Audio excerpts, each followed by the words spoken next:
The bulls claw back on the Lal Street. On Friday, the Sensex gains 900 points, the Nifty up 300 points, posting its biggest single-day gain in 2023. On this week's episode of Editors Roundtable, does the pullback have more legs? A deep dive into the FII positioning, and as the mercury rises, what are the stocks to watch this summer? I am Reema Tendulkar. With me, I've got Prashant, Nimesh, Nigel, and you're watching Editors Roundtable. Well, outstanding week, right, guys? I mean, outstanding Friday, I should say. And 1% for the week, but it felt like so much more, especially given what happened on Friday. That's why there's a saying, right? All's well that ends well. That's true. I don't know. I mean, are we making? I was just wondering, and we were discussing this on closing as well. Are we making too much of? Because it's a one-day thing so far, right? But I think the fact that this entire Adani transaction has taken place and retail sentiment was down, and Anush put out that piece last Friday that retail was feeling out of the market, and the fact that this is a big event, right, which has kind of picked up sentiments a little bit, those so-called animal spirits. One can sense that maybe it's coming back. I don't know. We'll have to wait and watch.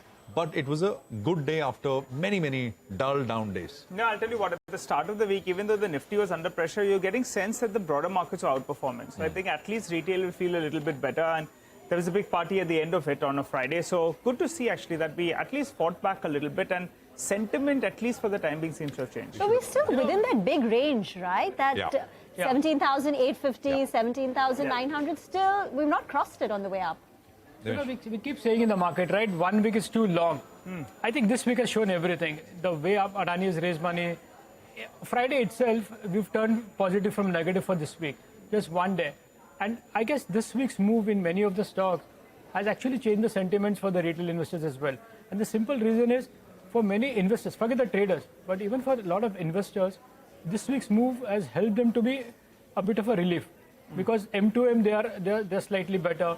From losses, they're turning into green.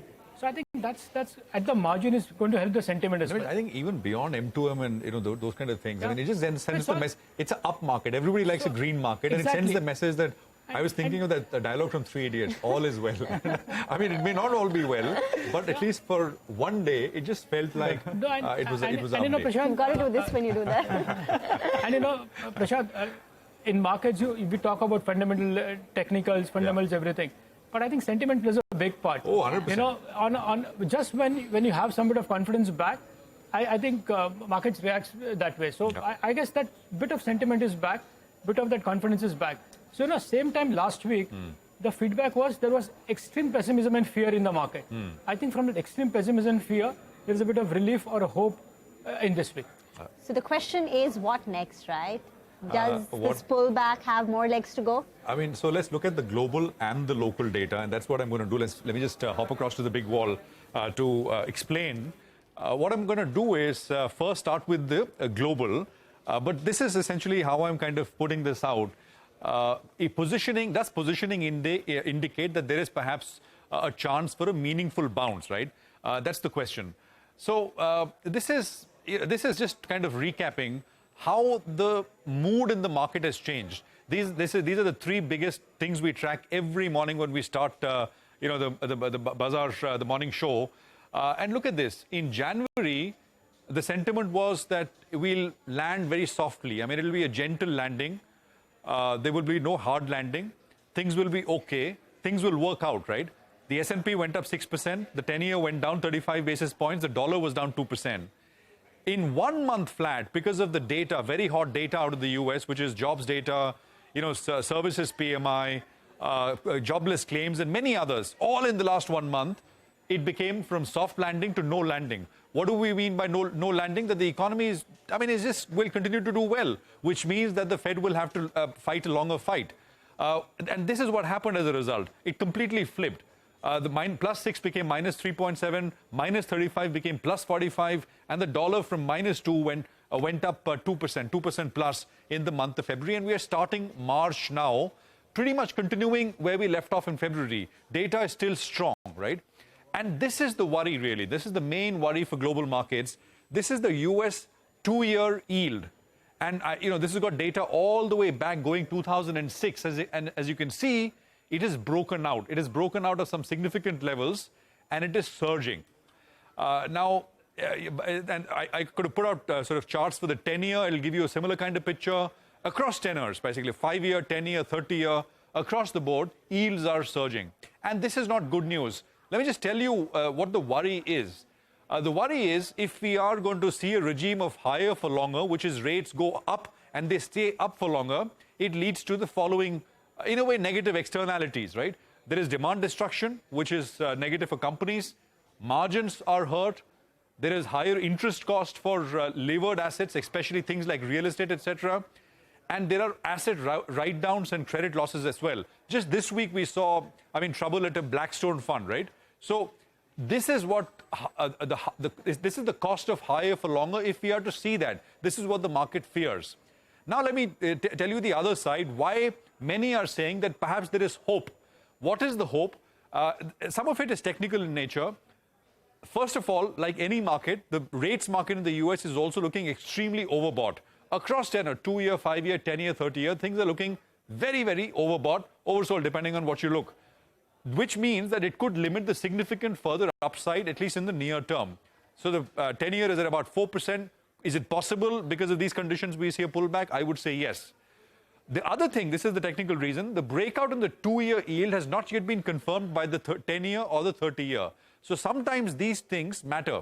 All right, it's not as if the entire yield curve is pushing higher with the same ferocity. The Fed's terminal rate pricing remains a moving target. It's of course dictated by data, and you just need 1 or 2 weak economic data prints to show that things are cooling off, cooling up a little bit. The economy is cooling up a little bit, and it'll be back to sort of the soft landing environment I described, which was prevalent in January. So it doesn't take much to change the sentiment. Now, let me just quickly get to the local data point, right? The numbers tell you everything. So what I've done is I've taken what FII net short positioning in the market is. You can see 4 instances. The last one is now. As of yesterday, the net short position of FIIs was about not 1.34, 1.31 lakh contracts. You look at the previous instances, October 2022, 1.37, June 2022, 1.46, and May 2022, 1. All of it about more than 1.2 lakh net short contracts. This is the change 30 days later, right? June, of course, June and October were more significant. And this is 60 days later, 2 months after this, what happened? As you can see, markets in all 3 instances rallied to varying degrees. The question is, we already, by the way, have today's rally, which is about 1.5% or so. What next?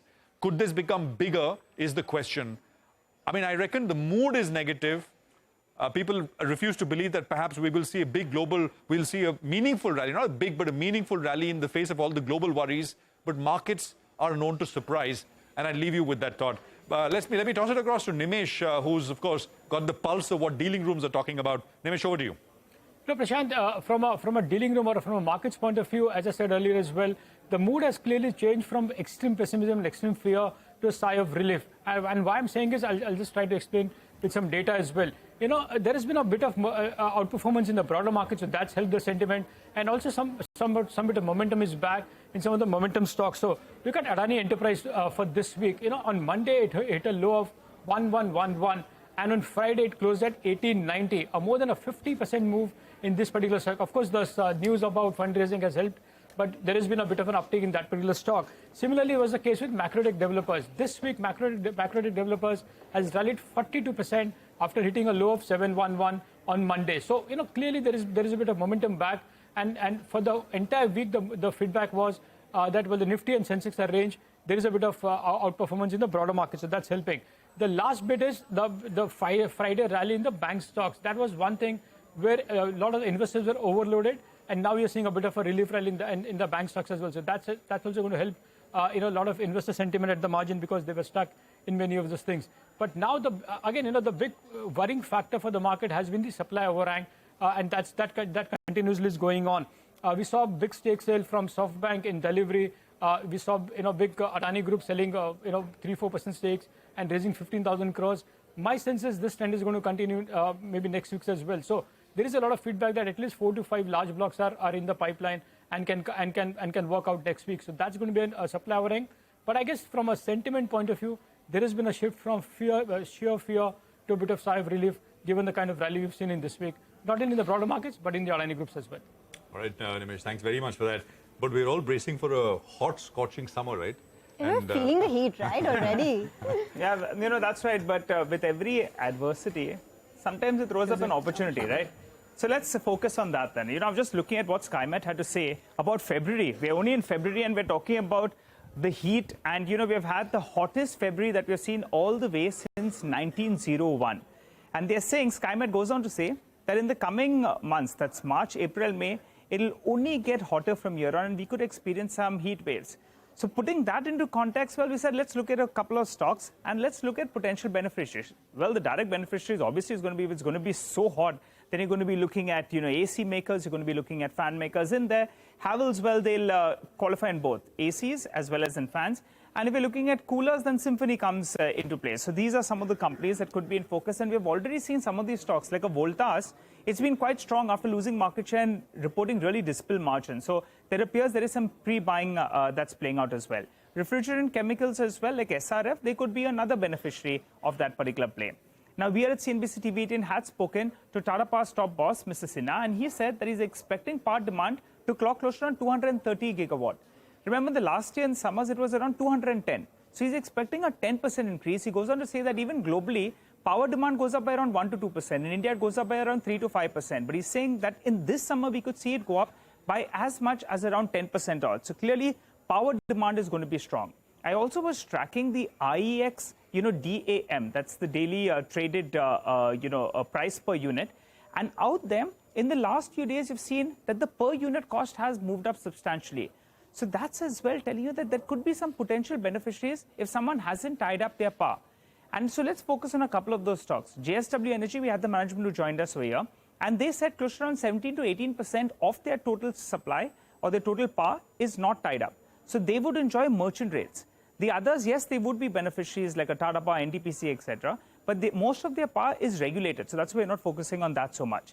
Besides that, well, if there is a big surge in terms of power demand, then discoms could be forced to buy power via the exchanges. So then IEX could gain on the volume parameter. While Coal India, because of higher power demand as well as higher e-auction prices, that could be another potential beneficiary. But what if there is a power deficit? Then we're looking at another angle. Diesel genset makers like Cummins as well as Kirloskar oil engines, they could be potential stocks you look at. While UPS and inverter makers as well. Hopefully we don't get a deficit, but if in case that is a scenario, then some of those, V-Guard, you have Exide as well as Amara Raja. But guys, don't take it so seriously. If it's going to be so hot, what are you going to be consuming? A lot of ice cream, maybe drinking a lot of beer, and bottle, demand as well could go up. So maybe Varun beverages and all. So we just said, in every adversity, sometimes there is some opportunity that comes up, just highlighting the stocks that could be in focus. But Rima, it's not just the hot summer, right? You're talking about drier monsoon as well. Which are the stocks that could get negatively impacted? Well, absolutely. The specter of El Nino is also possibly looming in front of us. Now, according to a leading global weather forecaster, NOAA, that's National Oceanic and Atmospheric Administration, they're saying there's a 55 to 60% probability of an El Nino this year. And El Nino historically and typically has been accompanied by deficient monsoon. So which is where the drier monsoon comes in. And if that is the case, then there are going to be a few stock sectors which face some challenges. So the first one is going to be agrochemicals, because a deficient monsoon impacts sowing, it impacts cultivation, and therefore it will negatively impact the demand for fertilizer and pesticides. So names like Coromandel, Sumitomo Chemicals, PI, UPL, Fluorochemical, Tata Chemicals should be on your radar. Then the obvious ones, stocks which are exposed to the rural economy. Now, the rural economy is already under stress due to higher inflation. If there is a deficient monsoon, then inflation goes up, but also farm incomes get affected, which means demand for tractor makers, two-wheelers comes down. NBFCs, which lend to the rural economy, like MMM, FSL, Mahindra and Mahindra Financial Services, L&T Financial Services, Shriram Transport, keep them on your radar. Consumer goods, the Dabur, Godrej Consumers, Marico's of the world, paint companies, and also pipe companies. These are all the companies which are linked to the rural economy. So that's a space that you need to watch. In fact, UBS analysis also show that Indian FMCG large caps have shown a clear deceleration in revenue growth in the last El Nino episode, with the year-on-year revenue growth falling from 10% plus to 0. Another space to track will be the hydropower, because there could be lower hydro generation if there is a deficient monsoon. So NHPC, and this may be a bit far-fetched, but IPCA Laboratories has also been flagged off by UBS because they are saying there could be lower demand for anti-malarial drugs if the monsoon gets impacted this year. So IPCA Labs is another one. So this is just a ready reckoner that, what could lie ahead if indeed El Nino does play out. Early days, but if El Nino happens and there is a deficient monsoon, there could be some stocks which get impacted. By the way, good piece, both of you. But at least for all of our sake, I'm hoping that you guys remember what happened. Everyone was expecting a super cold winter in Europe. Oh, yeah. And then The winter never Let's hope it doesn't take place, right? I mean, but the weather is crazy. So exactly, for me, I think the big takeaway was that for Nigel, another reason for helping United Brewers to do well. So I guess, but it's not working, Dinesh. It's not working. They posted such dismal results. I was wondering, you have to do something more, I guess. You should really do something. No, but the weather. I mean, I was talking to somebody in San Francisco now on the west coast. It's actually cold. I mean, it's freezing. In Europe next week, apparently, in some places, temperature is expected to be in the negative. And of course, we are reeling with this heat wave. Topsy-turvy. But with that, we're going to slip into a very short break. On the other side, we'll invite Pankaj Tibrewal, Senior Executive Vice President, Fund Manager of Equity at Kotak Mahindra AMC.